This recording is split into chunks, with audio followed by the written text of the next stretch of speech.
दोस्तों, देश के प्रधानमंत्री नरेंद्र मोदी ने असम की धरती से घुसपैठ के खिलाफ एक बिगुल फूंक दिया है और उन्होंने कहा कि जिस तरह से कांग्रेस ने इस देश में घुसपैठियों को बचाने का काम किया और डेमोग्राफी बदलने की कोशिश की, तो उन्होंने यह कहा और जनता से पूछा, क्या इस देश का भविष्य, इस देश का नेतृत्व ये घुसपैठिए तय करेंगे? और उन्होंने इस सवाल के साथ विपक्ष को चुनौती दी है कि इस देश की विपक्षी पार्टियां घुसपैठियों को बचाने का काम कर रही हैं, अभी तक बचाने का काम किया था। और जब हम घुसपैठ के खिलाफ एक अभियान चला रहे हैं, हेमंत बिस्व शर्मा जमीन खाली करा रहे हैं, जो अवैध घुसपैठिए यहां पर जमीनों पर कब्जा करके बैठे हैं, तो ये विपक्षी दल उनके साथ खड़े हो रहे हैं। नरेंद्र मोदी के तेवर असम की धरती से कुछ और नजर आए और मैंने पहली बार इतना आक्रामक नरेंद्र मोदी को देखा। आप भी यदि वो क्लिप सुनेंगे तो आपको समझ में आएगा। और उन्होंने कहा कि आज अब मैं यहां से बोलता हूं कि देखें किसमें कितना है दम। और उन्होंने कहा कि देखते हैं कि आप इनके पक्ष में खड़े होइए, लेकिन हम देश की डेमोग्राफी को बदलाव नहीं होने देंगे, ये षड्यंत्र सफल नहीं होने देंगे। जो उन्होंने बोला, ठीक इसी तरह के शब्द नरेंद्र मोदी जी ने 15 अगस्त स्वतंत्रता दिवस पर लाल किले की प्राचीर से कहा था। और इस घोषणा के बाद बिल्कुल तय हो गया कि केंद्र सरकार ने एक बड़े सर्जिकल स्ट्राइक की तैयारी, इस घुसपैठियों पर, अवैध जो जमीनों पर कब्जा करके बैठे हैं और देश की डेमोग्राफी बदलने का जो भी लोग षड्यंत्र कर रहे हैं और जो उनमें शामिल हैं, जो षड्यंत्र को इंप्लीमेंट करने के लिए उनकी मदद कर रहे हैं, उन सब पर अब केंद्र सरकार एक सर्जिकल स्ट्राइक करने जा रही है। इस वीडियो में मैं आपको बताऊंगा कि मोदी का क्या है प्लान, लेकिन आपसे मेरा एक आग्रह है कि राष्ट्रवादियों का एक काम है। अभी आप देखिए कि जब देश में कोई क्रांति आती है, बदलाव आता है, तो उसमें जो षड्यंत्रकारी हैं, वो षड्यंत्रकारियों की अपनी एक टीम है। उनके पीछे अरबों रुपए लगाने वाले देश विरोधी ताकतें हैं, उनके साथ बड़े बड़े पत्रकार हैं, बड़े बड़े वकील उस ग्रुप में हैं और राजनीतिक दलों के बड़े बड़े नेता उनके साथ लगे हैं। तो राष्ट्रवादियों की शक्ति क्या है? मैं आपके पास जो विचार पहुंचाता हूं, जो मैं आपके पास अंदर की चीजें पहुंचाता हूं, मैं देख रहा हूं कि राष्ट्रवादियों का जो रवैया है वो एक निद्रा में है। आप देखिए, नेपाल छोटा सा देश है, हमारे सामने उदाहरण है, अब वो हिंदू राष्ट्र घोषित होने जा रहा है। युवाओं ने क्रांति की, तो भारत का युवा जो मोबाइल पर 7 से 8 घंटे गुजारता है, राष्ट्रभक्त लोग हैं, सनातनी लोग हैं, आपसे एक आग्रह है कि आप तक ये विचार चैनल के जरिए पहुंच रहा है, दा न्यूज आपको जो ये विचार पहुंचा रहा है, इस विचार को कम से कम इतना तो कर ही सकते हैं कि आप लाइक करें, ना करें, यह आपकी इच्छा है। आपको मेरी न्यूज समझ नहीं आती तो आप डिसलाइक करें, मुझे कोई दिक्कत नहीं है, लेकिन आप इसको शेयर जरूर करें, क्योंकि ये राष्ट्रवादी और राष्ट्र विरोधियों में एक अघोषित युद्ध है। डायरेक्ट इनडायरेक्ट अब ये हमारा फर्ज बनता है कि जब देश विरोधी ताकतें एक्टिव हैं तो हम उनका मुकाबला करेंगे। मैं आपसे पैसे नहीं मांग रहा, हमारी कोई फंडिंग करने वाले सोर्स नहीं है, लेकिन आप हमारी ताकत हैं। जब दर्शक वीडियो को सराहते हैं, वीडियो को शेयर करते हैं और जो व्यूज नीचे आते हैं, ये हमारी ताकत है। हमें लगता है कि देश के कितने लोग हमारे साथ हैं। मुझे बड़ा दुख होता है कि जब वो 2000-5000 पे जाके उस वीडियो का व्यूवरशिप होती है तो भाई चैनल वाले भी बोलते हैं कि आप क्या परोस रहे हो। तो आपसे आग्रह है, वीडियो को अधिक से अधिक शेयर जरूर करें। तो मैं आता हूं मुद्दे पर। मोदी जी असम में एक जनसभा को वहां संबोधित कर रहे थे और मोदी जी ने संबोधित करते हुए साफ साफ असम की धरती से कह दिया कि भाजपा का लक्ष्य है घुसपैठियों से देश को बचाएंगे, घुसपैठियों से देश की मुक्ति दिलाएंगे। सुनिए मोदी जी ने क्या कहा। साथियों, कांग्रेस के लिए अपने वोट बैंक का हित ही सबसे बड़ा है। कांग्रेस देश हित की कभी परवाह नहीं करती। आज कांग्रेस देश विरोधियों की, घुसपैठियों की भी बहुत बड़ी रक्षक बन चुकी है। कांग्रेस जब सत्ता में थी तो घुसपैठ को बढ़ावा देती थी और कांग्रेस चाहती है कि घुसपैठिए हमेशा के लिए भारत में ही बस जाए और भारत का भविष्य घुसपैठिए तय करे। सुना आपने, मोदी जी ने घुसपैठ पर कड़ा प्रहार किया है। और एक बात, मोदी जी की वर्किंग स्टाइल आप 2014 से देख रहे होंगे कि उनको जो भी कुछ करना होता है उसका इशारा पहले करते हैं। तो ये एक बड़े एक्शन प्लान की तैयारी पहले से कर ली गई है और अब वो इंप्लीमेंट होने वाली है, ये मोदी जी ने बता दिया है। पीएमओ इंडिया इनका हैंडल है। प्रधानमंत्री कार्यालय का एक्स पर पोस्ट लिखी गई है और उस पोस्ट में जो शब्द लिखे हैं, एक एक शब्द को अगर आप समझेंगे, आगे मैं बताऊंगा प्लान क्या है, लेकिन आप मोदी जी का इशारा समझिए। पीएमओ इंडिया एक्स पर जो हैंडल है उस पर लिखा गया, घुसपैठियों के माध्यम से बॉर्डर के इलाकों में डेमोग्राफी बदलने की साजिश चल रही है। यह राष्ट्रीय सुरक्षा के लिए बहुत बड़ा खतरा है, इसलिए अब देश में एक डेमोग्राफी मिशन शुरू किया जा रहा है।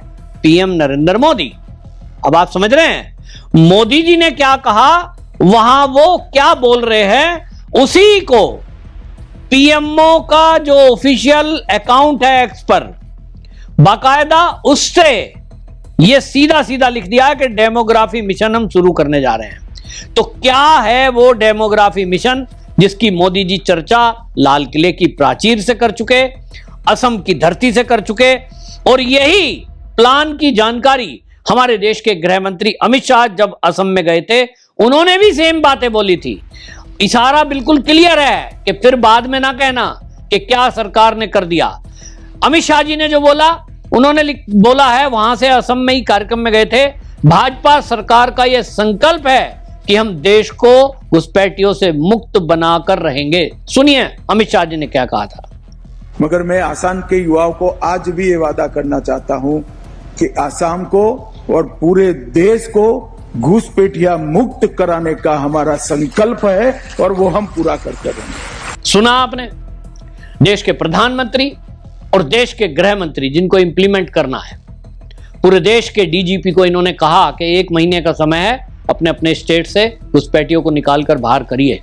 लेकिन दुर्भाग्य, जिन देशों में भारतीय जनता पार्टी की सरकार है, केवल उन्हीं राज्यों के मुख्यमंत्रियों ने इसे गंभीरता से लिया, वहां की पुलिस ने गंभीरता से लिया और इस पर काम हुआ।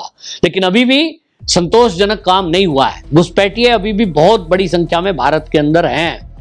लगभग एक अंदाजे के अनुसार 5 करोड़ घुसपैठिए हैं। और जैसा मोदी जी ने असम की धरती से बोला, ये बिल्कुल सच है कि जो कांग्रेस की सरकार केंद्र में रही, उस सरकार ने प्लानिंग के साथ इन घुसपैठियों को देश में बसाने का काम किया।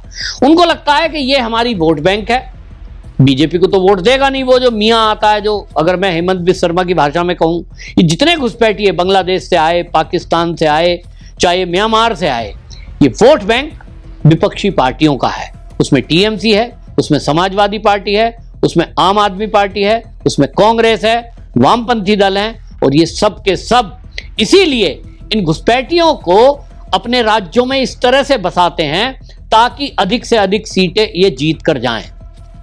और इसी कारण से आप देखिए कि भारतीय जनता पार्टी को अभी जो पूर्ण बहुमत मिला है उसमें कितनी प्रॉब्लम है कि कोई बिल अगर पास कराना होता है तो लोकसभा में, राज्यसभा में उनको देखना पड़ता है कि कोई दल नाराज ना हो जाए। किसी के सहारे से काम चल रहा है।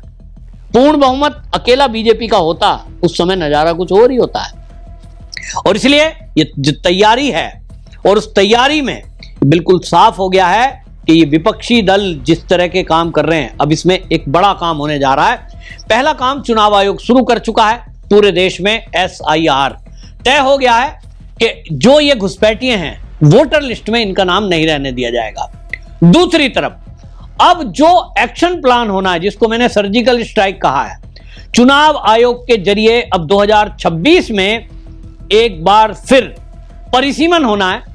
और आपको यह भी बता दूं कि लोकसभा और विधानसभा की संख्या के आधार पर यह परिसीमन होना है। अभी तक 4 बार, अब के पहले भी परिसीमन हुआ है, 1952 में, 1963 में, 1973 में और 2002 में। लेकिन 2002 में जो परिसीमन हुआ, 2001-2002 में, वहां सीटों की संख्या नहीं बढ़ाई गई, जितनी सीट थी उतनी ही रही। लेकिन परिसीमन के नाम पर बस केवल कुछ जो बाकी चीजें थी उसमें ऐड और कुछ घटाई गई, सीट वही रही, क्षेत्रफल घटाया बढ़ाया, लेकिन सीटों की संख्या वही रही। क्योंकि इंदिरा गांधी ने 1976 में आपातकाल के दौरान जो संविधान है हमारा, उसमें 42वां संशोधन करके उस संशोधन जो करके सीटों के बदलाव पर रोक लगा दी थी। तो बहुत बड़ा षड्यंत्र इस देश के साथ हुआ। लेकिन अब 2024 में अमित शाह घोषणा कर चुके हैं कि अब ये परिसीमन होगा। अब 2026 में ये परिसीमन ड्यू है। 150 करोड़ की लगभग आबादी हो जाएगी और इसके अनुसार अब परिसीमन इस तरह से किया जाएगा। ये जो डेमोग्राफी चेंज करने के लिए जो ये विपक्षी पार्टी के नेताओं ने घुसपैठियों को बसाया है, उनकी जो कॉलोनियां हैं, आप एक पैटर्न देखेंगे कि बॉर्डर एरिया में वो बसते हैं, झुंड में बसते हैं, एक साथ बसते हैं। उनकी कोशिश होती है कि यदि चुनाव होगा तो हमारा ही निगम पार्षद चुनकर जाए। वो कब होगा? जब घुसपैठिए इकट्ठे रहेंगे। अधिक वोट है, जिधर वोट उनकी पड़ेगी जिसको, वही चुना जाएगा। इसी तरह विधायक का निर्णय भी, बहुत सारी सीटें ऐसी हैं उसका निर्णय घुसपैठिए करते हैं।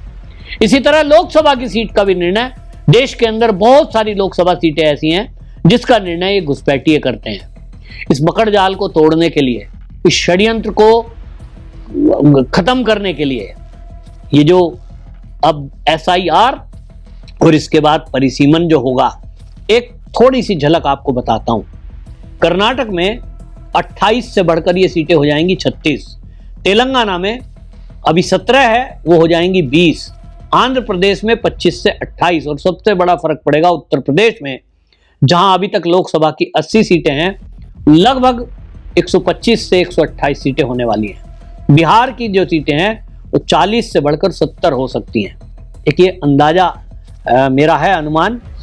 अब जब ये होगा तो विपक्षी पार्टी जो पिछले 77 साल से षड्यंत्र कर रही है कि हमारी अधिक से अधिक सीटें आएं और हम घुसपैठियों के बल पर जीत कर जाएं, राहुल गांधी की जितनी यात्रा है आप देख लीजिए, लालू प्रसाद यादव, RJD, समाजवादी पार्टी, इन सबका क्या है, ममता बनर्जी, आम आदमी पार्टी, सबको केवल इस घुसपैठियों की वोट का पड़ा है। केवल उन सारी योजना उन्हीं को ध्यान में रख के बनाते हैं।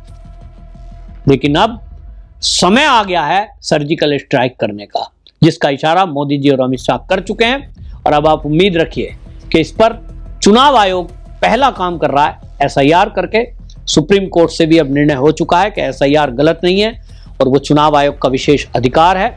अब अगला कदम गृह मंत्रालय के आदेश पर होना है, जिसकी तैयारी आप देखेंगे कि अब अगले साल, यानी अब जो 2026 शुरू होगा, इसके शुरुआत से अब देश के अंदर एक बहुत बड़ा भूचाल इस परिसीमन से आने वाला है।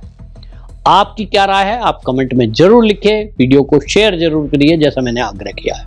वंदे मातरम।